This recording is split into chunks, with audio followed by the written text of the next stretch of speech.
First of all, thank you very much to all the organizers, Masjid staff, and yourselves for welcoming me into your wonderful community. It was my first time in the UK.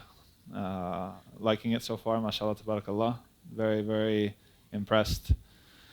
I've been asked to just give a very short reminder, and then I think there's some sort of meet and greet arranged, so I'm going to keep it very, very brief, and just sort of talk about one of the things that I had mentioned in the first khutbah today, which is the importance of being ready for sacrifice. And the Prophet ﷺ, he was sitting with the companions one day, and he talked about a situation in which the Muslims would be so weak that their enemies would rule over them, conquer them, easily push them out of the way. And the companions, they asked the Prophet ﷺ, are we going to be few in number that day, at that time? And he said, no. He said, actually the opposite. He said, you will be more numerous than the foam on the sea. And this was absolutely impossible to understand for the companions. So they asked the Prophet ﷺ, well, how does that work? Why? How can it be that we'll be so many but we'll be so weak? And he said, ﷺ, because of something called al-wahn. And this was a term that's sort of obscure to them. So they asked him, وَمَا الْوَهْنِ يَا رَسُولَ اللَّهِ. So what is this thing called al-wahn? And the Prophet ﷺ, he said, حُبَّ الدُّنْيَا وَكَرَاهِيَةُ الْمَوْتِ. He said that loving the world too much and being too afraid to die. That is the obstacle between you and all of your goals. So if you love the world too much, and this is in fact how the shaitan tries to get us. If you go through the Quran, يَعِدُهُمْ وَيُمَنِّيهِمْ وَمَا يَعِدُهُمُ الشَّيْطَانُ إِلَّا غُرُورًا. That the shaitan tries to gas you up. He tries to hype you up. He tries to get you thinking and dreaming and fantasizing about this world, these things, these cars, these relationships, this material sort of success. But at the end of the day, it's all just imaginary, illusionary, a fantasy. That's how shaitan gets you to turn away from, in some cases, obeying Allah subhanahu wa ta'ala at all, or even if you're obeying Allah subhanahu wa ta'ala to a certain degree, it stops you from reaching your potential. It stops you from reaching your potential. And so we see that, this is a moment of introspection for our whole community. Everything since October, what's going on in Philistine, we have all been looking inwards. How did we get here? Why couldn't we stop it? What can we do? Why are we so powerless? Why are we so weak? Why can't we have any influence? And the statement of the Prophet ﷺ gives us something to do. That the distance or the obstacle between you and being an effective person, a person that transforms your society, a person that contributes to your society, a person that helps your Muslim brothers all across the globe, is how much you're ready to sacrifice and your own discipline. That if you've got a sin, that sin is the obstacle in between you and achieving your goals and helping your brothers and sisters. You can't get up to pray for Fajr, or you're mistreating your women folk, or you're selling drugs, or you're drinking alcohol. You think this just affects you. It doesn't affect just you.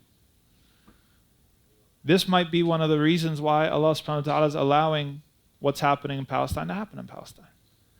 This might be the weakness that's stopping you from influencing some sort of person that's going to do something very important for Palestine. These things are all connected. They're not separate. So sometimes we get agitated.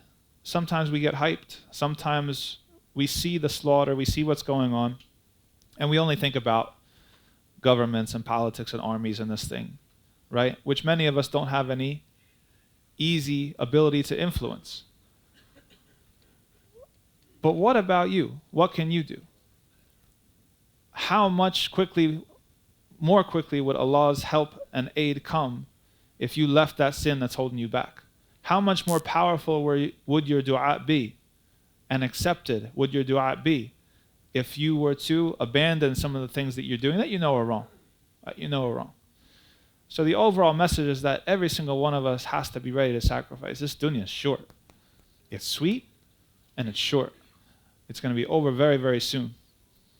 And when it's over, we're all going to have to face the facts of every single thing that we did. And there's going to be a lot of regret. There's going to be a lot of regret on that day. And we'll see that the way in which we allowed ourselves to get enmeshed in this and distracted by that and addicted to that and attached to this, that was the thing that was holding us back as individuals and us back as a community the whole time. So take the path of sacrifice. Be ready to let it go. And the example that we gave from the Quran in the first khutbah was the example of the army of Talut. It's not a numbers game. It's a discipline game. Talut brought his army, and they were going through the desert, and they were very, very thirsty. And then they passed by a river. And he knew that it was going to be a temptation for them.